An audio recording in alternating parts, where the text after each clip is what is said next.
Hello, Tashitele, dear Dharma brothers and sisters. Welcome to Dharma sharing on this special occasions of Saga Dawa. We continue to study the words of wisdom by Gampopa from his book, The Genuine Ornament of Liberation, and we are now at the understanding the different types of paramita, the 6 paramitas. And we have completed the first 5, and we are now at the 6th paramita, the Prajna paramita, which is also known as the wisdom awareness, the perfections of wisdom awareness. And before we do so, I will recite the refuge prayers and generations of bodhicitta. Sangye Jodang Zoge Jonam La Jangju Bado Danye Gyab Songje and Dagi Jinso Gebe Sonam Ge Rola Penje Sangye Trubar Show Sangye Jodang Zoge Jonam La Jangju Bado Danye Gyab Songje and Dagi Jinso Gebe Sonam Ge Rola Penje Sangye Trubar Show Sangye Jodang Zoge Jonam La Jangju Bado Danye Gyab Songje and Dagi Jinso Gebe Sonam Ge Rola Penje Sangye Trubar Show Semje Namje Dewa Dan Deve Kyudan Dembar Gyuje Dan Tonga Yingyu Dan Dawa Gyuje Tunga Mebe Dawa Damba Dan Min Dawa Gyuje Niren Jada Ngi Dan Dawa Danyam Jembola Nebar Gyuje Dewa Deve Dan Dawa Gyuje Tonga Yingyu Dan Dawa Gyuje Tunga Mebe Dawa Damba Min Dawa Gyuje Niren Jada Ngi Dan Dawa Danyam Jembola Nebar Gyuje Semjen Tam Dawa Dan Deve Yingyu Dan Nebar Gyuje Tonga Dan Tonga Yingyu Dan Dawa Gyuje Nunga Mebe Dawa Damba Dan Min Dawa Gyuje Niren Jada Ngi Dan Dawa Danyam Jembola Nebar Gyuje Baldin Saga Lama Rinpoche Dagi Churu Peme Deshola Kajin Jembe Gone Jasonde Gosondo Gengodo Zado.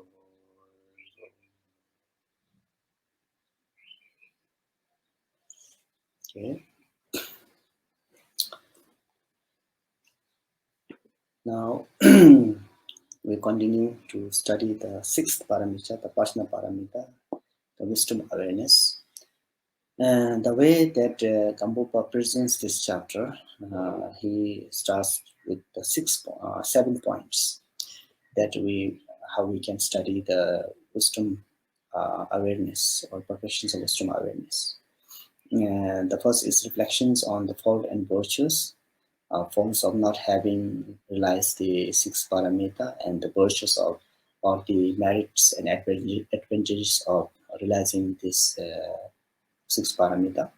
Likewise, the second point is the definition of Prajna paramita, what Prajna paramita or the wisdom awareness really means.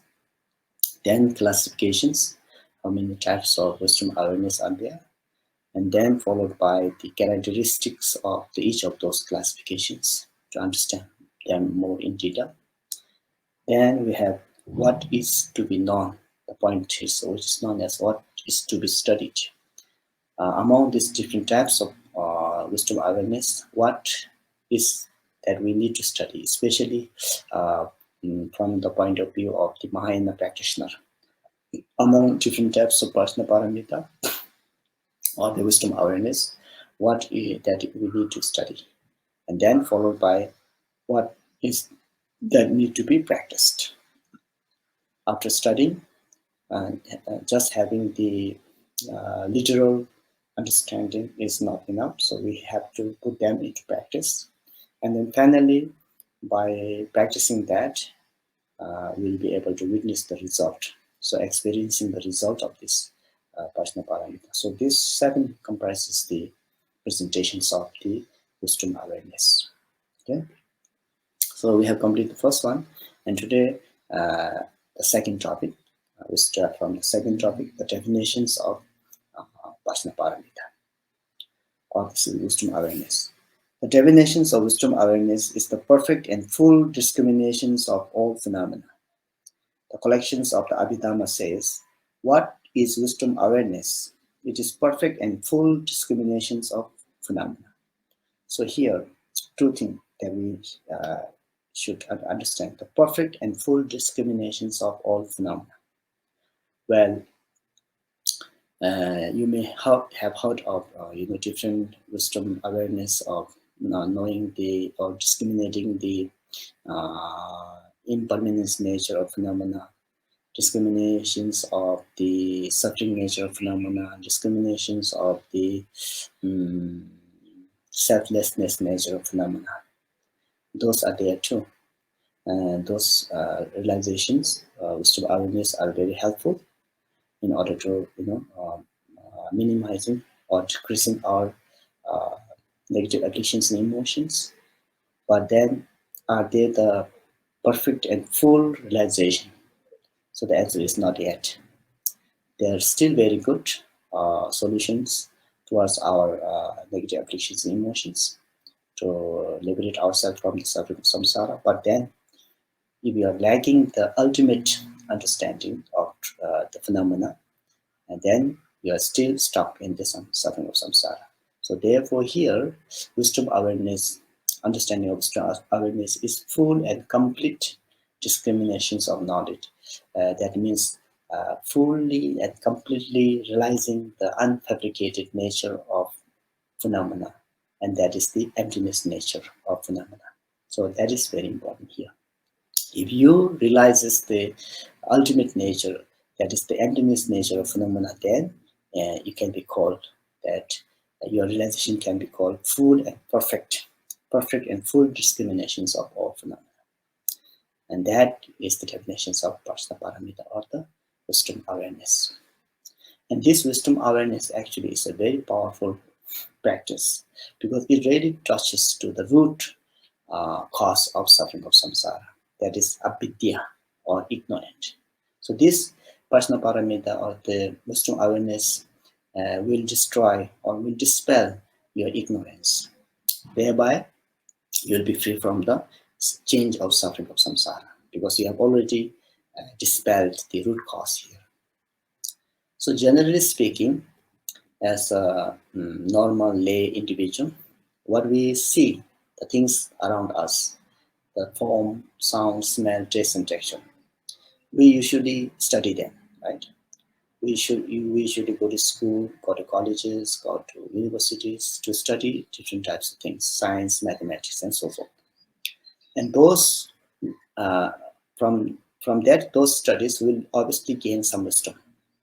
Those wisdom, are they wisdom? Yes, they are wisdom awareness. But are they the perfect and complete wisdom awareness? No, they are not. Because this wisdom awareness is just a mundane level of understanding, just the understanding of relative nature, of the relative truth.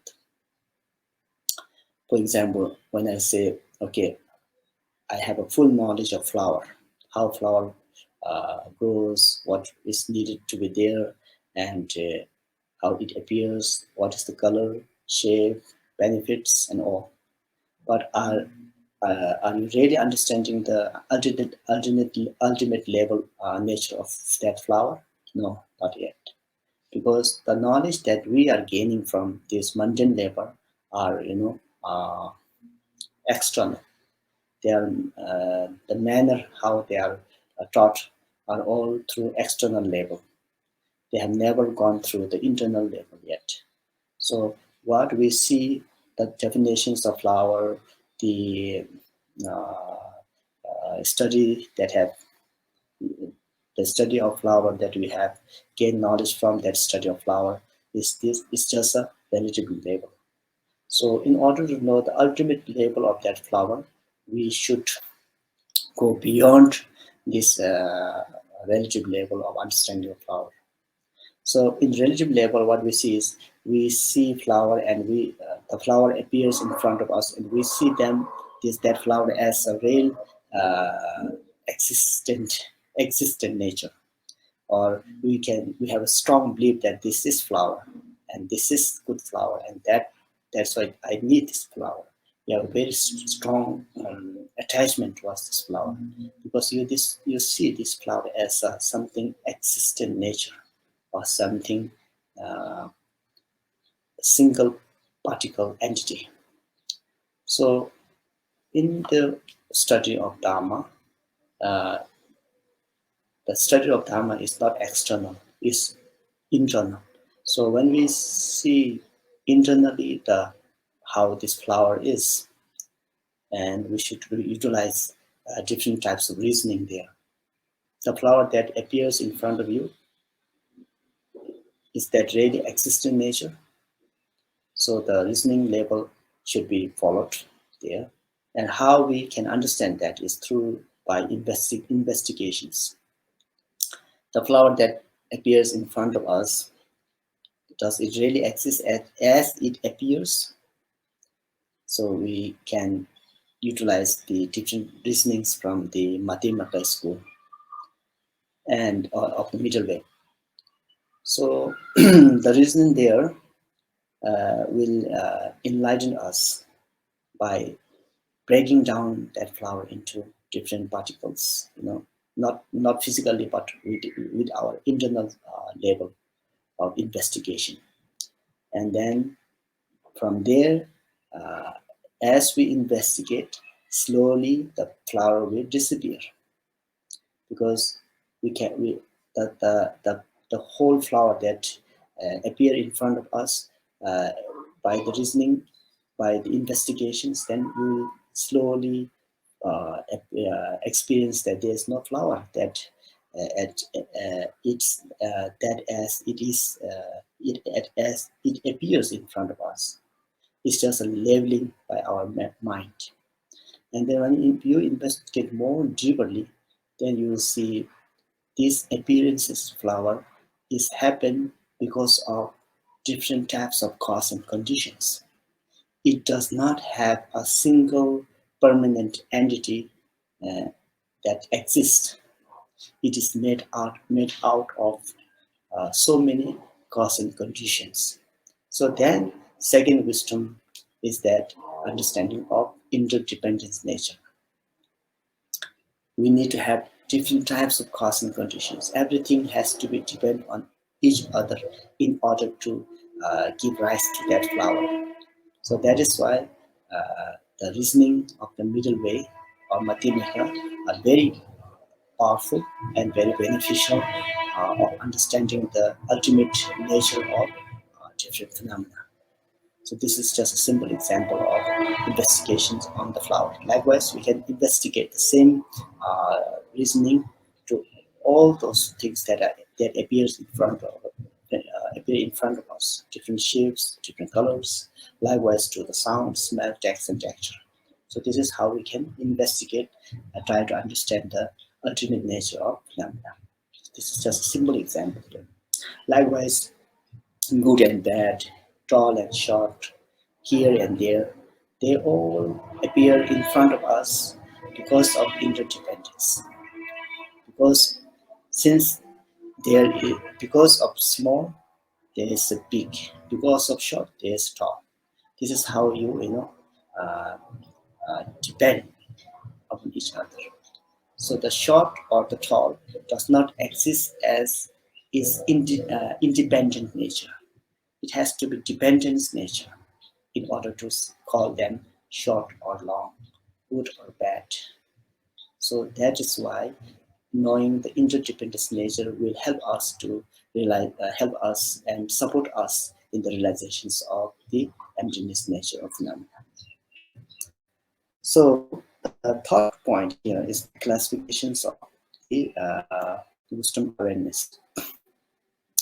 The commentary on the Ornament of Mahayana Sutra lists three types here: wisdom awareness of mundane, wisdom awareness of the lesser supramundane, and wisdom awareness of the greater supramundane. So in some in different texts, you may have heard of the three different types of wisdom awareness. A wisdom awareness that is gained from listening, wisdom awareness that is gained from contemplating, wisdom awareness that is gained from meditation. So here the presentation is a little different. Here Gampopa focus on the three different types of uh, wisdom awareness, which are known as mundane level, lesser supermundane level, and greater supermundane level of wisdom awareness. Obviously, the first one, wisdom awareness of the mundane level, is just like I mentioned earlier, the knowledge that we gain from our schools, colleges, and universities. knowledge that are based on the external phenomena, knowing knowledge of the what you call relative level. All the wisdoms, knowledge that is gained from the relative level are known as the mundane wisdom awareness of mundane. And then next is supermundane level. So there are two different types of supermundane level of wisdom awareness, and that has to do internally, not external level of education, but internal what you call inner awareness. Inner awareness, which is rising in dependence on the Buddha's wisdom or the Dharma. So that's why they're super mundane, because they are beyond this relative level, and they are beyond what we see, what we hear, what we taste, and what we feel from the ordinary level. So we see things as how they appear to us. We do not go beyond them. So in the super mundane level, we try to practice, examine, practice, investigate internally, so that we will be able to reach towards the ultimate level of its ultimate nature, ultimate level of phenomena. So therefore, there are three different types of wisdom awareness here. And the first one is, the next topic is the characteristic of each of those different types of classifications. The first one, wisdom awareness of the mundane. So the study of medicine, healing, the study of reasoning, the study of linguistics, and the study of art. All these different types of uh, wisdom awareness, these are considered as the mundane level. The wisdom awareness which arises dependence on these four: study of medicine or healing, study of art, study of linguistics, study of reasoning, they are considered as the mundane level of wisdom awareness. So that's quite easy to understand, because we generally usually get this kind of wisdom awareness through our mundane level of studies from our school, colleges, and universities. Then next one, the two super mundane awareness, wisdom awareness. They are more to do internally rather than external understanding, external investigations, or external scientific what you call knowledge. They are something that has to do more deeper in inner awareness, which will give rise to this super mundane level on dependence on the Buddha Dharma or Buddha's teaching, Buddha's wisdom. Okay, the second one, wisdom awareness of the lesser supermundane. This is the first type of supermundane wisdom awareness. The lesser supermundane wisdom awareness is the wisdom awareness that arises from hearing, reflections, and meditations of the hearer and solitary realizers. That means wisdom awareness that we gain by study, by contemplation, and by meditation, uh, with the what you call uh,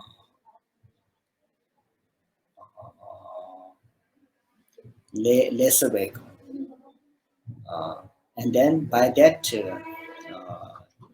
knowledge, we'll be able to see the impermanence nature of phenomena, impure nature of phenomena, selflessness nature of phenomena, and suffering nature of phenomena by the lesser vehicle. That's why it is mentioned here. Hearing the teaching, reflecting on those teachings, and meditation on those teachings of hearer and solitary realizers. It is the realization that the afflicted aggregates of personality are impure, are of the nature of suffering, are impermanence, and are without self. So these are the wisdom awareness that one can gain through the practice of lower vehicle, by hearing the teachings of lower vehicle, by reflecting on the teachings of lower vehicle, and by meditating on the teachings of lower vehicle. their result is arhatship. Okay. Then next one is the higher or the greater supermundane level of wisdom awareness. Second, the greater supermundane wisdom awareness is the wisdom awareness that arises from same hearing, reflection, and meditations of the follower of Mahayana. So Mahayana way. So this is the difference between the two. One is labeled as a lesser supermundane wisdom awareness, and the second one is labeled as the greater supermundane wisdom awareness. And by the Mahayana path, by studying the Mahayana path, by listening the teachings of the Mahayana, by reflecting on the teachings of the Mahayana, and by meditating on the Mahayana instructions, we'll be able to will be able to realize the wisdom awareness, and that is to see the nature of ultimate nature of all phenomena as emptiness, as unborn, as without foundation, and as without roots. So this is what is meant by labeling super mundane, greater super mundane wisdom awareness. Okay, so we should know the difference between the two. Uh, Listening, reflections, and meditations are same, but the path is different. The earlier is the lower vehicle, and the second one is the Mahayana vehicle. Okay, so there are three different types of wisdom awareness that one can gain from different practices. The 700th stanza, Perfections of Wisdom, says, the realization that all phenomena are unborn, that is the perfections of wisdom awareness. And the other quote from the condensed Perfections of Wisdom Sutra says, fully realizing that phenomena are without any inherent existence is the practice of supreme perfections of wisdom awareness.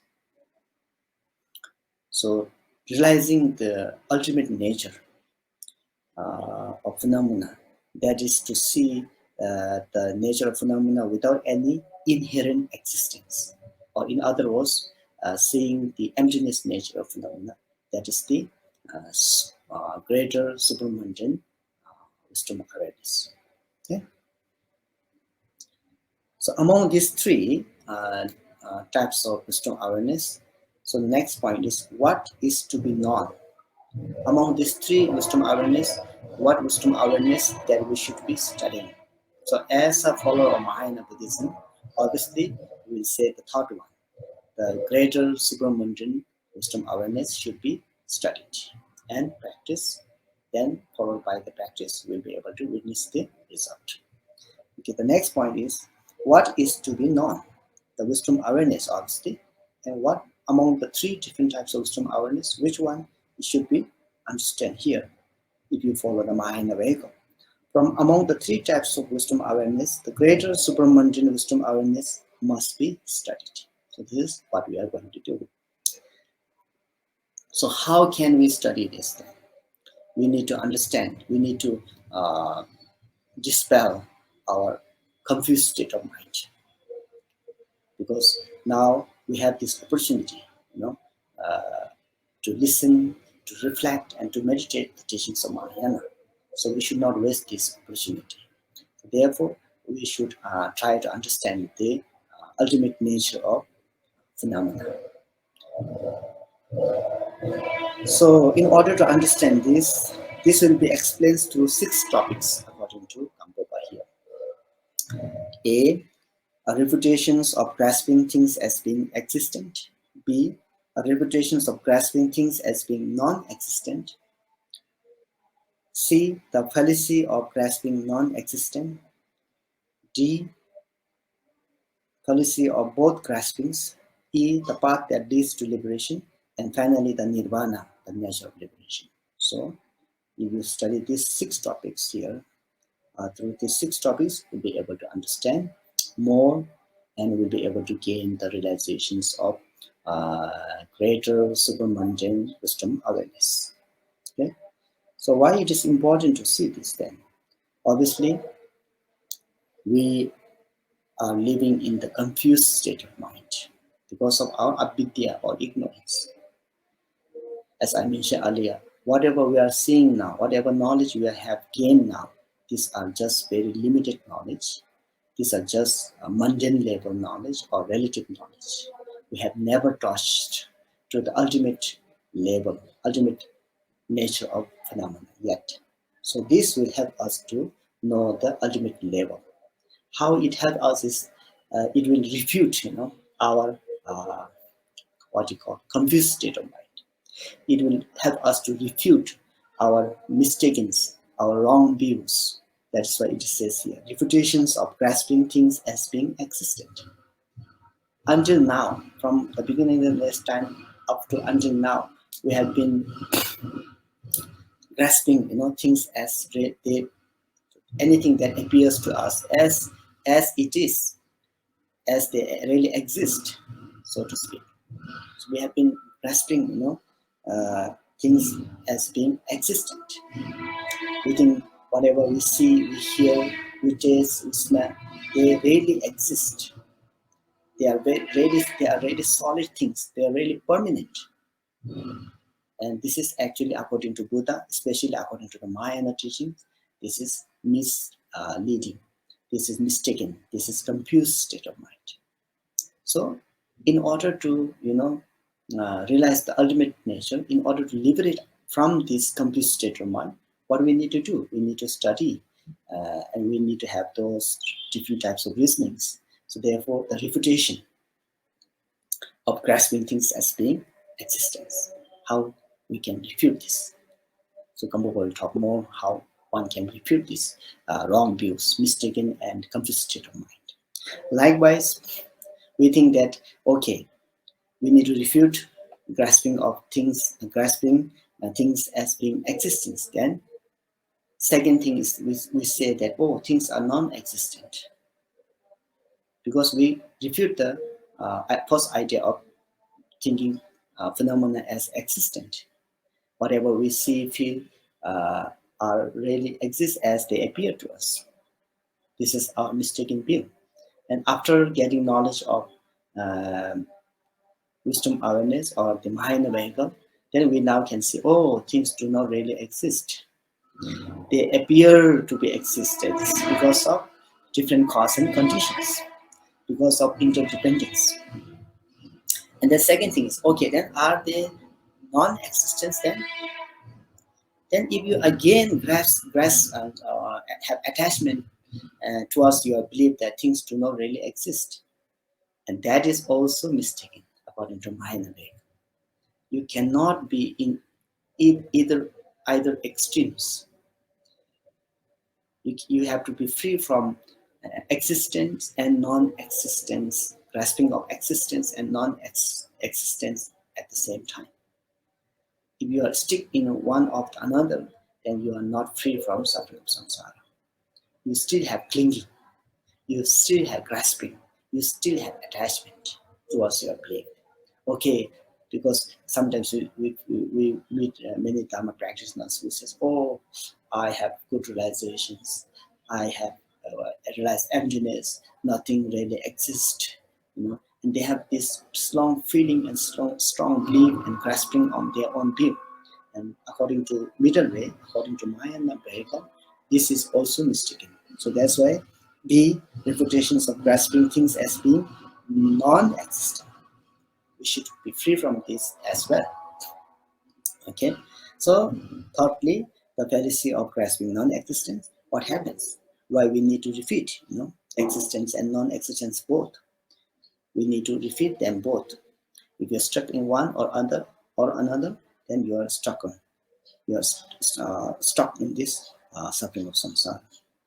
The fallacy of both graspings. So we need to be free from both graspings.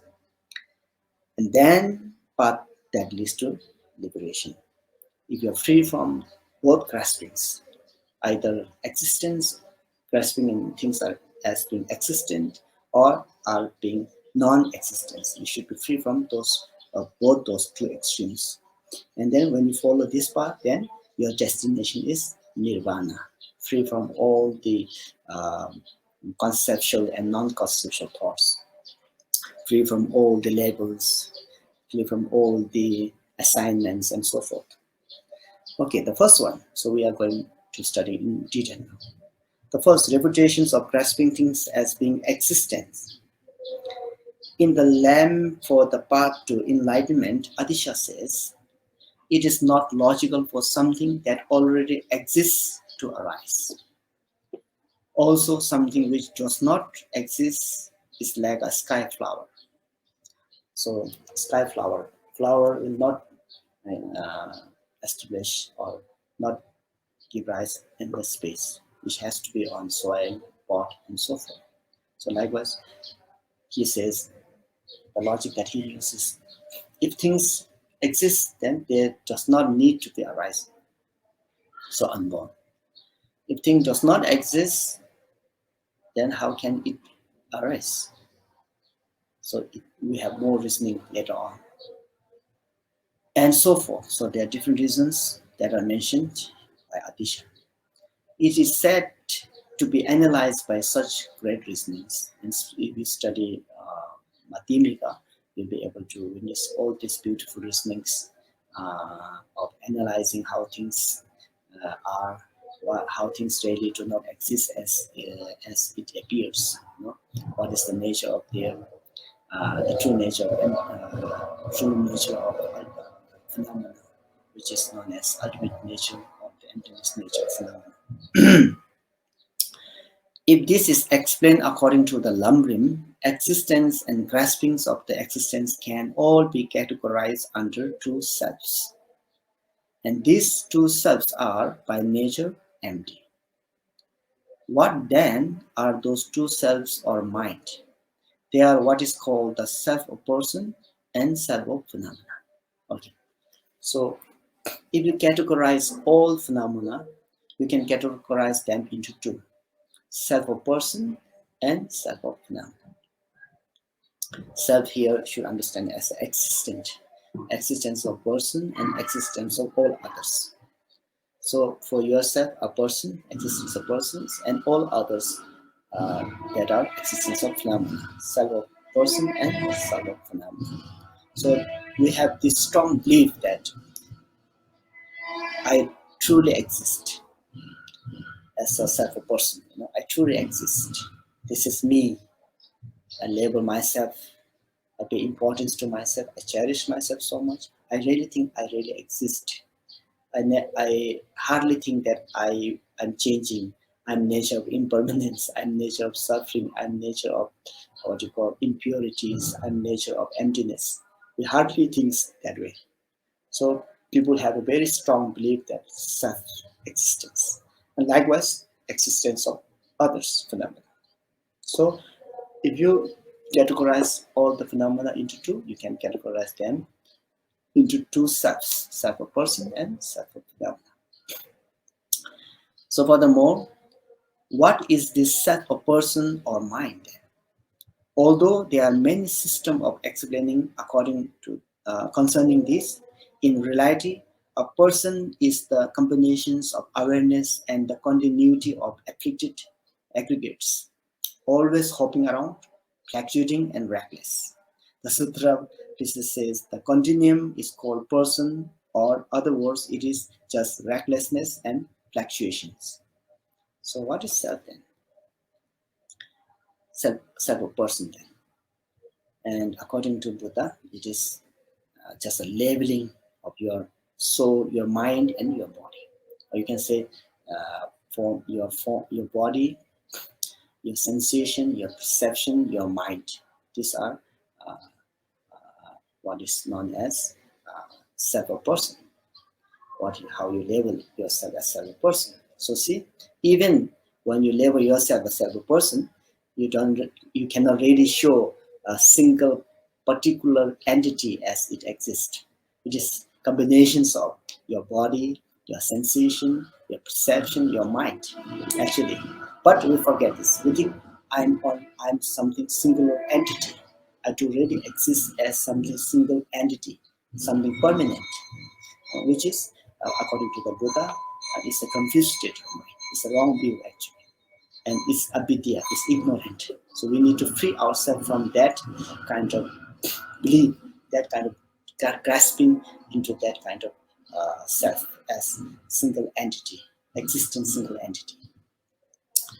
Okay, having grasped in this person as being permanent and unique, one then clings to it and becomes attached to it as I or self. I really exist. This is me. I'm important. I really exist. You have this so much grasping and attachment. You think you are unique. You're something that really exists. You forget that you are made out of so many other particles. That is what should be known as a self or persons or mind. The afflicting emotions are produced by this self. And when we have this wrong belief, misbelief, wrong belief or confused state, thinking that you really exist as a single entity, then you pay yourself very important. Then what happens is that afflicting emotions are produced by this self. Then this self will differentiate you and others. This self will pay more attention towards you and your belongings and less attention towards others. And this is how slowly it will lead you to creations of karma, like having first this self will generate attachment towards you and yourself, your family members, and then slowly this self will give rise to anger and hatred, jealousy towards others belongings, others name and fame. And because of that, slowly that because of that afflictions, negative afflictions and emotions, slowly it will create karma of protecting yourself and destroying others. And because of that creations of karma, obviously you'll be able to see the result as suffering as the result because of that creations of karma. And this will start the starting the samsara, how the samsara starts from there on, how you really falls into the cycle of samsara. So see, it all started from misbelief, thinking that the self of person do really exist as a single entity nature, which in fact no. In fact, it is the combinations of your body, your sensation, your feeling, your mind. But you think that you really self, a person really exists as a single entity. And because of that self, it creates negative afflictions, emotions. It kind of discriminates yourself and others, pay more attentions to yourself and less attentions to others, and so forth. And this is how it creates karma. And obviously you'll be able to witness the result of that creations of karma. As it says here, karma is produced by the afflicting emotions, suffering is produced by this karma. Therefore, the root of all the suffering and fall is this self or mind, which is actually mistaken view. Commentary on the valid cognition says, if the self exists, one knows other. From self and other arise attachment and aversion. From their complete interaction, all conflict arise. So this is very true. If you think you really exist, there's self, then obviously there's others. Interdependence, self and others. If there's no self, we cannot call others. Self and others. So if there's self, then there's others. And if there's self and others kind of perception, then you give rise attachment towards yourself and you give rise aversion towards others. And because of that, complete interaction, their karma, all the conflict arises. Samsara starts from there. So we need to close down, we need to shut down that self from the beginning, the mistaken view of self. If you know self does not exist as it appears, it is just a combination of so many things, it is empty nature, then there's no creations of negative afflictions and emotions. And when there's no negative afflictions and emotions, no dear near, then you will not create karma. And if you do not create karma, you do not need to suffer as a result of that karma. So this is how we try to understand, trying to know the true nature of ourselves, trying to know the true nature of this type of person. And then dispel the wrong mistaken view of that self. Understanding this self is just combinations of so many things, interdependence nature. When you understand interdependence nature, it is easier for us to understand the emptiness nature of phenomena, emptiness nature of self, and emptiness nature of others. Now, the first one, okay, the first one is we understood self of person. Now, second is what is self of phenomena then? Now, what is self phenomena? One should know phenomena as the object of outer fixations and the mind of inner grasping.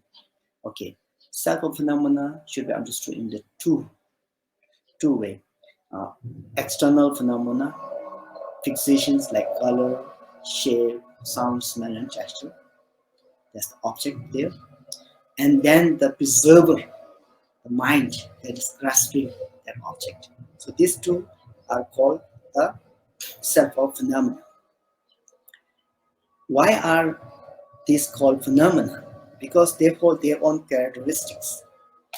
Why are things called phenomena? Because they hold their own characteristics. You know, water have their own characteristics, fire have their own characteristics.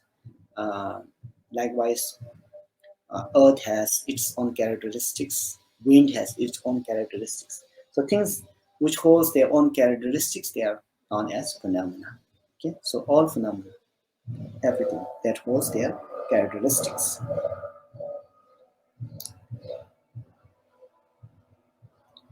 Sutra also says that which holds its own characteristic is called the phenomena. The self of phenomena consists of these two, fixation and grasping, holding them as an existence and attaching to them. Holding them meaning external phenomena, object, uh, shape, color, sound, smell, taste, texture, and internal mind that is grasping, you know. So you really think they really appear, they really exist as the external outer phenomena, outer object, and then you have this mind that really thinks they really exist, and you have grasping or attachment. So this becomes more strong and strong, holding them as an existence and attaching to them. And this is known as self of phenomena. So we need to free from these two selves actually. Just now, Gampopa is giving us the definitions of these two selves. Later on, we need to defeat these two selves. Otherwise, if you do not defeat these two selves, if you really think they really exist as they appear, then it is the creations of karma. It will create karma, and it will create negative afflictions and emotions. And this is how the samsara starts. Explaining how these two selves are by nature empty. Okay, this is important now. So by nature, they are both empty. And we need to understand this. If you understand the nature, emptiness nature of a self of person and emptiness nature of self of phenomena, then you are free from suffering of samsara. You can liberate yourself from the suffering of samsara. So this is why we are trying to study Madhyamika. We are trying to study Mahayana, and especially we are trying to study the sixth paramita, the Prajna paramita here. Okay, how to study them? First, to refute self of person. Acharya Nagarjuna says in the precious jewel garland, saying that I and mine exist in contrary to the ultimate meaning. That means I and mine do not really exist as they appears. How can we know that they do not really exist? By different reasonings. And obviously, when you see the true nature of your mind, when you see the ultimate nature, you know, they do not appear. They do not exist there. So that's why he says here, the meaning here is that the self does not exist in the ultimate sense. If the self or a mind exists ultimately, then when the mind has insight into the truth, the self should exist. But however, when the mind has insight into the essential nature of truth, self is not there. Therefore, the self does not exist. So if the self is there, then Buddha should have known the self, right? Buddha should have seen the self, the existing what you call permanent entity, existent nature of self. But Buddha did not see that. Bodhisattvas or the first Bhumi didn't see that, did not see this. So therefore, they do not exist. If they exist, they should have seen when through this uh, realizations of ultimate nature. Likewise, there's another quote, Precious Jewel Garnet says, therefore, when one fully realizes as it is meaning the knowing the true nature, emptiness nature, as it is means is not made by our practitioners, it's not made by Buddha himself. It was the essence, emptiness was essence of phenomena from the beginningless time. So we are confused.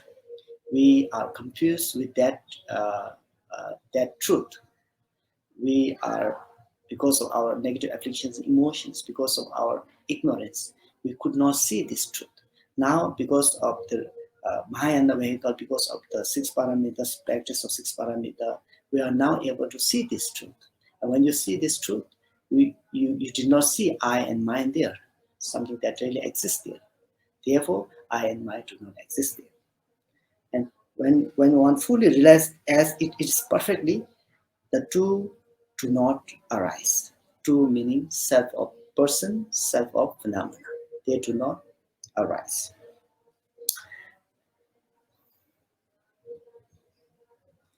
Furthermore, if the self of mind does not exist, then investigate whether it arises from self. Sorry. Furthermore, if the self of mind or mind does exist, then investigate whether it arises from itself or from other or from both or from the three times. So this is how we have to investigate. If you think the self or person really exists, then you have to, do some reasoning there. You have to do some investigations there. Do they really exist?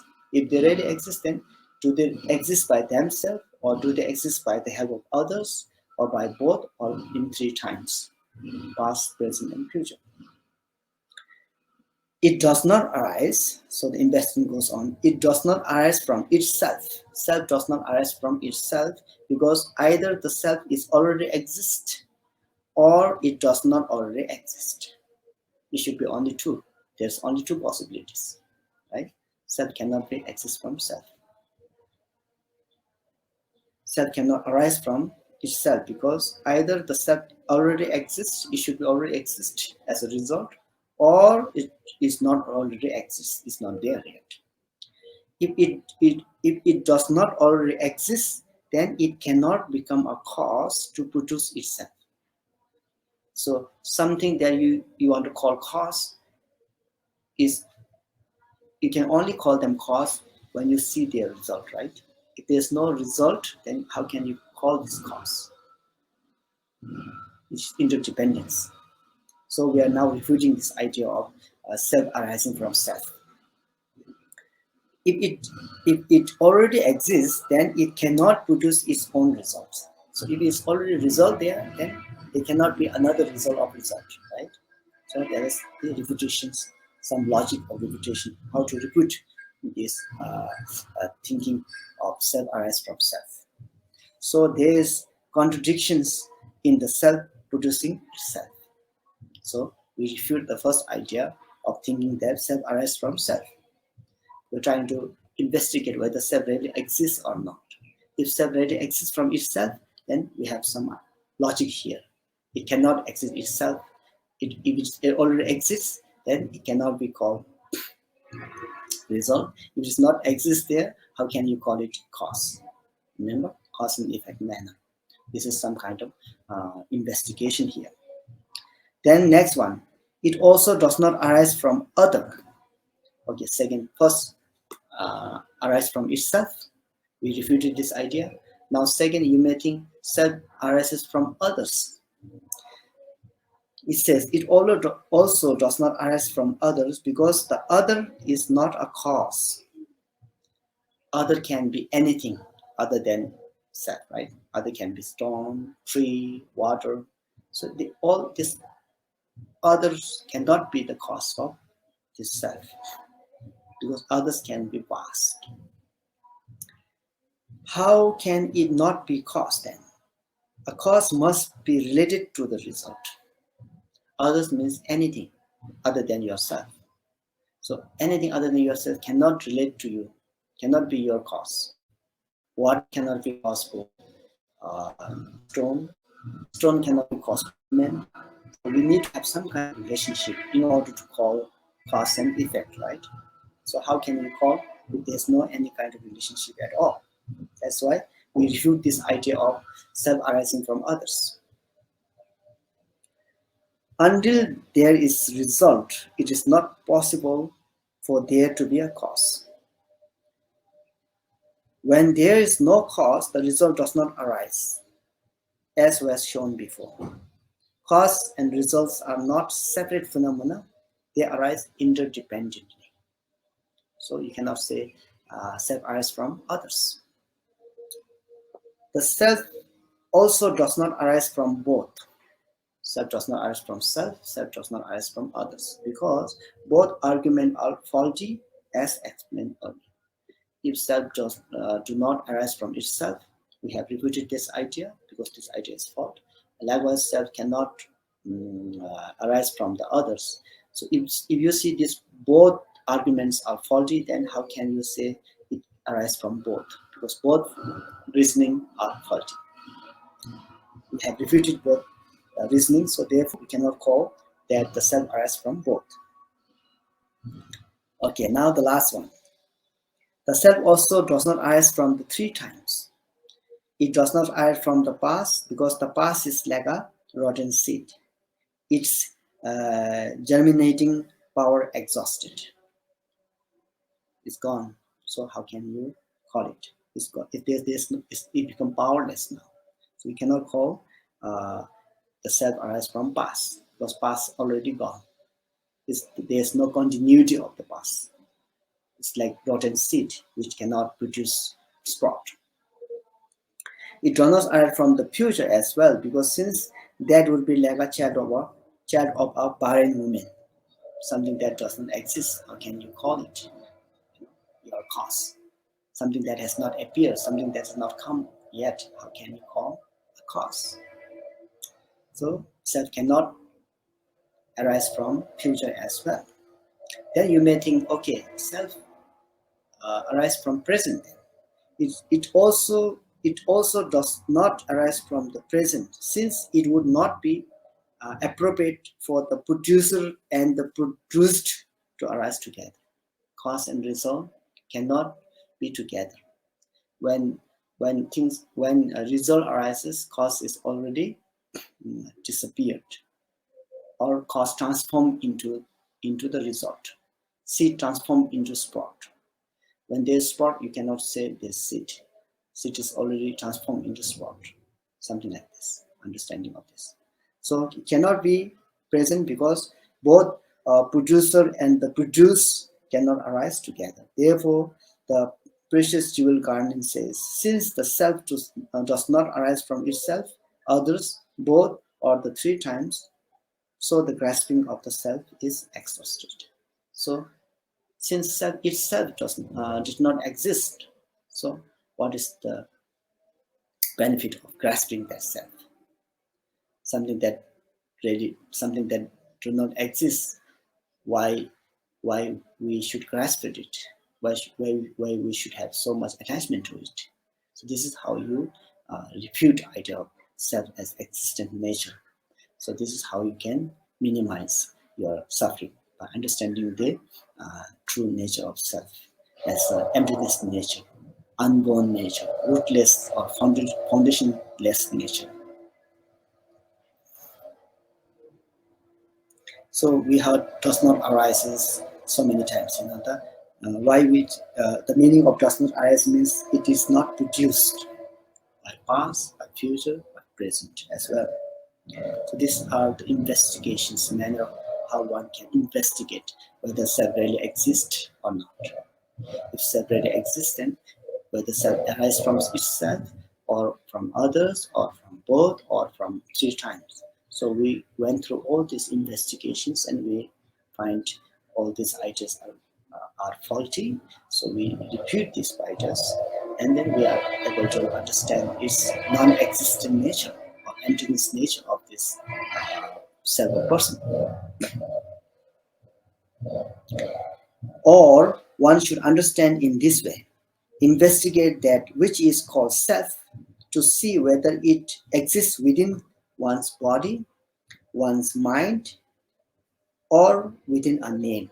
So another way of investigating self, whether this self really exists in your body or in your mind or in the name of self of a person. So three experiments here. So the first question is, does this self exist within the body? Then answer is no, because this body is of nature of the four elements. The solidity of the body is earth, its moisture is water, its heat is fire, and its breath and motility is our wind. Thus, the self or mind does not exist within these four elements. So the self or mind is not in the uh, earth, water, fire, and breath. Or in other words, solidity of body, you cannot find self there. Moisture of your body, you cannot find self there. Heat of your body, you cannot find self there. Breath or motility of your body, you cannot find self there. So, thus, the self or mind does not exist within these four elements, just as the mind does not exist within the four outer elements of earth, water, fire, and wind. So that is how you refute the wrong view of thinking that self really exists in my body, or self really exists in my mind, or self really exists, in my name. The first one is trying to investigate whether self really exists in your body.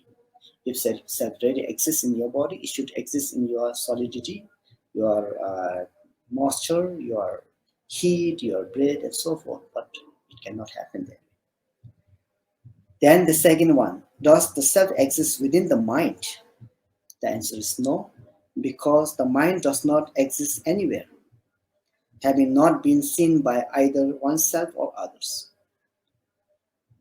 So how can you say self exists in my mind? Because you cannot find the mind at the first place. You think that self is content and mind is container. So when you do not see container, then how you can say the content is there, for example. So therefore, it says mind does not exist anywhere, having not been seen by either itself or others. Since the mind itself does not exist, so the self does not exist in mind either. Finally, does the self exist within the name then? No, because a name is just something temporarily assigned. It has given like Chonyi Rangdrol for example. Self, does self exist in my name? No, because name is just a labeling, temporarily assigned. So it does not exist within the material, nor does it have any relation to the self. Thus, by these three reasons, the self or person or mind has been established as non-existent. Okay? So we leave here for today, trying to understand different type of self, whether they do really exist as we think, as we believe, as we have been believing from the beginning last time. And it is now time that we do some investigations. We do some investigations so that we'll be able to gain some realizations, gain some wisdom awareness, so that we can get rid of confused state of mind, and thereby we'll be able to free ourselves from the confused state of mind, and then by that we'll be able to liberate ourselves from the suffering of samsara. Okay, so this is how we try to understand six paramita, Prajna paramita, the perfections of wisdom awareness through lots of investigations, middle way approach, and so forth. So let's dedicate the merit for the well-being of others. Sonam de Tamje Sebanye, Tomne Nebe, Janam, Pamjene, Gega Nachi Balak Toba, Sibi Sole, Jogun Yodo Sho, Chancho Sencho Rimborche, Magi Panam, Kikiruchi, Keban Yambam Heba, Gone Gondo Beware.